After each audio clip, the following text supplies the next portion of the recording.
Hello friends, आजको विषय हो क्लासिफिकेसन अफ एलिमेन्ट। हामी भन्नेछौँ क्लासिफिकेसन अफ एलिमेन्ट भन्नेको के हो त। सबभन्दा पहिला क्लासिफिकेसन अफ एलिमेन्ट किन चाहियो त, किन हामीले एलिमेन्टलाई क्लासिफाइड गर्नु पर्यो त, त्यसको रिजन हो it helps the study of element easier and systematic and practicable. यहाँ लेखेछ, म मार्क गरिदिएछु, हजुर हेर्न सक्छौँ। It makes the classification element makes the study of element easy, सजिलो र प्र्याक्टिसेबल बनाउँछ। त्यही कारणले क्लासिफिकेसन अफ एलिमेन्टको चाहिन्छ र इजी हुन्छ लर्न गर्न। र यसको डिफिनेसन के हो त, what is the classification of element? The dividing elements in different groups and sub groups on the basis of similarities and dissimilarities is called classification of element. After that, the scientist who attempted the first was the classification of element name was Lavoisier.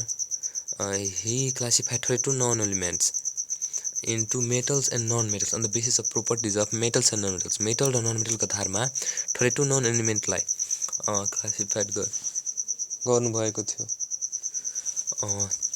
त्यो classified unbalance भयो, किनकि त्यहाँ most of the elements were fell into non metal.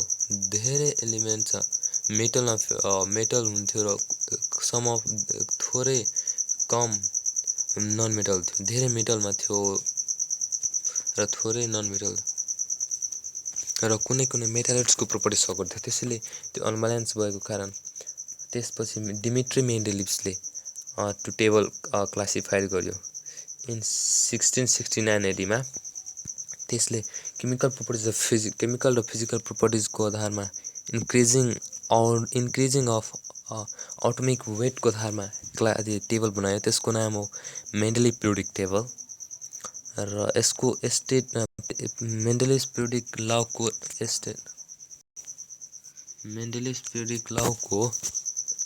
State भनेको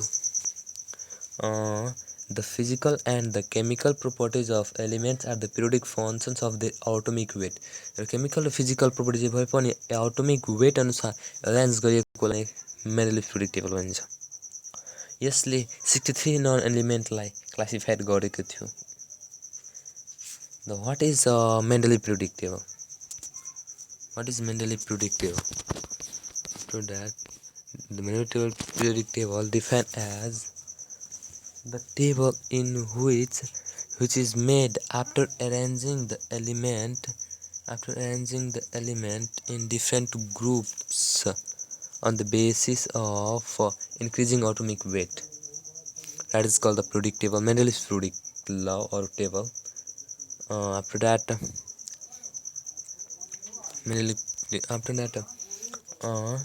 characteristics of Mendeleev periodic table.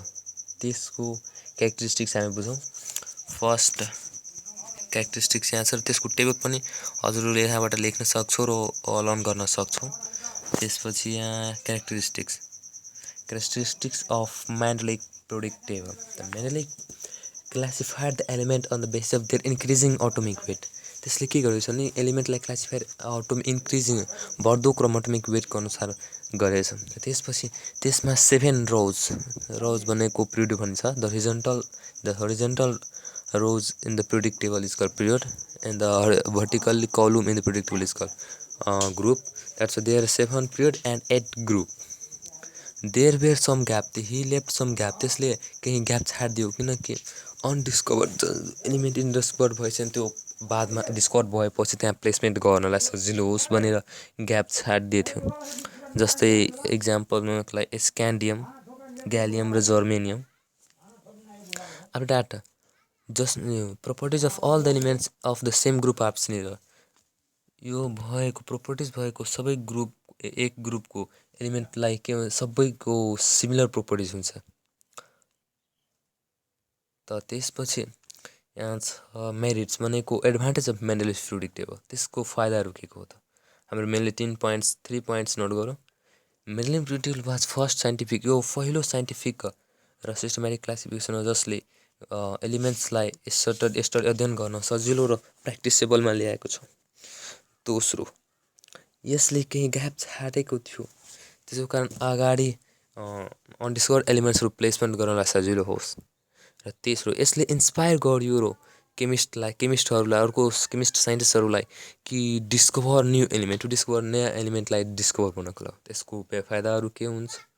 Demerits of manipulative periodic table भनेको position of hydrogen is not properly defined. Hydrogen कहीँ यसमा त्यो properly गरेको छैन डिफाइन, कहिले लुज गर्छ त कहिले गेन गर्छ। जस्तै लाइक एमा एलिमेन्ट ग्रुप एमा लुज गर्छ भने ग्रुप 7मा गेन गर्छ।